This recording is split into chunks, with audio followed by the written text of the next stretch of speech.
Doctor Yunus নিজেই বলেছে বিল ক্লিন্টনের ফাউন্ডেশনের সবাই, কারণ ক্লিন্টন ফাউন্ডেশনে সে তো মোটা অঙ্কের ডোনেশনও দিয়েছিল, কাজে তারা সবসময় তার পক্ষে খুব গুণগান গায়। তো সেখানে বসে সে বলে দিল যে এই আন্দোলনে কোনো নেতৃত্ব ছিল না, এখানে ছাত্র জনতার কিছু না, এটা হলো ইউনূসের মেটিকুলাসলি ডিজাইন করা মাস্টার মাইন্ড দ্বারা পরিকল্পিত আন্দোলন। এবং সেটা আজকে আমরা এটা বুঝতে পারছি যে সেই একটা গভীর চক্রান্ত করে এই আন্দোলন করেছে। এখন যখন আমেরিকা বাইডেন সরকারের সময় শেষ হলো, যখন ট্রাম্প সরকার আসলো, ট্রাম্প যখন প্রেসিডেন্ট হয়েছে, তখন কিন্তু অনেক কথা আজকে বেরিয়ে এসেছে যে কিভাবে গভীর চক্রান্ত দীর্ঘদিন থেকে তারা করেছে। এমনকি মানে সেই ইউএস এইডের টাকা সেগুলি ব্যবহার করা হয়েছে। আর জাতিসংঘ মানবাধিকার সংস্থার যিনি চেয়ারম্যান মিস্টার ফলকার টুয়ার্ক, সে কিন্তু একটা কথা বলে ফেলেছে যে সে সেনাবাহিনীকে নাকি বলেছিল যে এই আন্দোলন থামাতে গেলে পরে তা জাতিসংঘ শান্তিরক্ষা বিষয়ে যেতে পারবে না। কাজে এটা তো তার কাজ ছিল না, অত্যন্ত গর্হিত কাজ করেছে। এবং সে যে রিপোর্টটা তৈরি করেছে, এই যে আমি এতক্ষণ আপনাদের কাছে শুনলাম যে বাংলাদেশে কিভাবে অত্যাচার নির্যাতন হয়েছে, এই সব বিষয়গুলি তাকে জানানো হয়েছে, ছবি দেওয়া হয়েছে, কিন্তু সেগুলি কিন্তু সে সেভাবে তুলে ধরে নাই, একেবারেই তুলে ধরে নাই। এটা হচ্ছে সব থেকে দুর্ভাগ্যের বিষয়। এই যে হাজার হাজার পুলিশ হত্যা করলো, আওয়ামী লীগ নেতাকর্মীকে হত্যা করা হয়েছে, সংখ্যালঘু সম্প্রদায়ের উপরে যে অত্যাচার নির্যাতন হয়েছে, এমনকি আমাদের যারা সাংবাদিক তাদের উপরে চরম নির্যাতন, তা সাংস্কৃতিক কর্মী তাদের উপরে নির্যাতন, এই বিষয়গুলি যেভাবে তার তুলে ধরার কথা ছিল সেটা কিন্তু সে তুলে নাই। মনে হচ্ছিল যেন ইউনূসের ফরমাইশ করা কতগুলি কথাই সে বলে গেছে।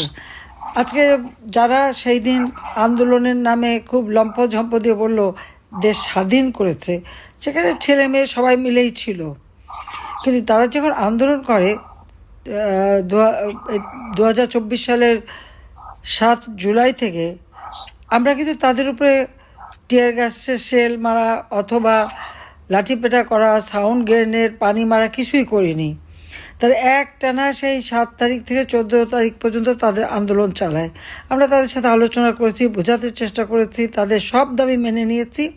তারপরে আসলো এক দফা দাবি, এবং দেখা গেল মানে এই যে অবৈধ অস্ত্র শস্ত্র হাতে নিয়ে এমনভাবে মানে একটা মার দাঙ্গা ভাব, অনেক আন্দোলন সংগ্রাম আমরা করেছি, কিন্তু এরকম বিভৎস চেহারা কখনো আমরা দেখিনি। আর যখন 6 জন মারা গেল, আমি জুডিশিয়াল এনকোয়ারি কমিটি করে দিলাম যাতে করে এর তদন্ত হয়। আজকে একটা জিনিস কিন্তু স্পষ্ট, আপনারা দেখেন এই ফলকার টার্ক রিপোর্ট যা দিয়েছে তাতে একটা কথা কিন্তু সে বলেছে, যেখানে 1400 জন নিহত হয়েছে, 1400 মানুষ নিহত হয়েছে, কিন্তু ইউনূস তার যে সরকারি হিসেব দিয়েছে তাতে দিয়েছে 834 জন নিহত। এখন প্রশ্নটা হচ্ছে এই যে 566 জন নিহতের তালিকা, নাম ধাম সেগুলি কেন দেওয়া হয় নাই? তাহলে এরা কারা? এরা কি আওয়ামী লীগের নেতাকর্মী? আর পুলিশ বাহিনীর যে কয়েক হাজার মারা গেছে, কই তাদের নামও তো দেওয়া হয়নি। তার মানে এরা পরিকল্পিতভাবে এই হত্যাকাণ্ড কিন্তু ঘটিয়েছে। এবং টার্কের রিপোর্টে আর একটা কথা আছে যে এই নিহত যারা, তাদের মধ্যে 60% অর্থাৎ 60% 7.62 বুলেট দ্বারা নিহত, এবং একটা এটা হচ্ছে 39 mm রাইফেলের গুলিতে মৃত্যু হয়েছে, আহত হয়েছে। তাহলে এই অস্ত্র কোথা থেকে আসলো? আমার পুলিশ ব্যবহার করে না, আর্মি ব্যবহার করে না, বিডিআর ব্যবহার করে না। তাহলে আন্দোলনের নামে এই অস্ত্র কিন্তু ইউনূসেরই আনা। আর ইউনূসের একটা স্বভাব আমি জানি ভালো করে, তাকে তো সব থেকে বেশি মানে সুবিধা আমি দিয়েছি।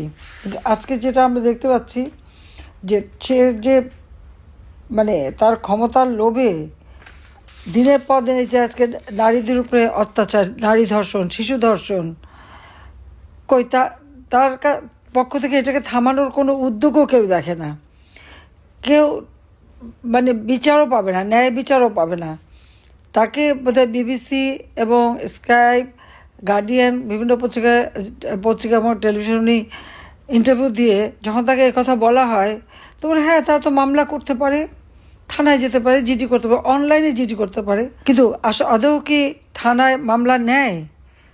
এবং সেখানে যে সমস্ত ওসিদের বসানো হয়েছে থানায় বা পুলিশ সুপারকে বসানো হয়েছে, হয় জামাত, নয় বিএনপি, অথবা সন্ত্রাসীদের লালন পালনকারী।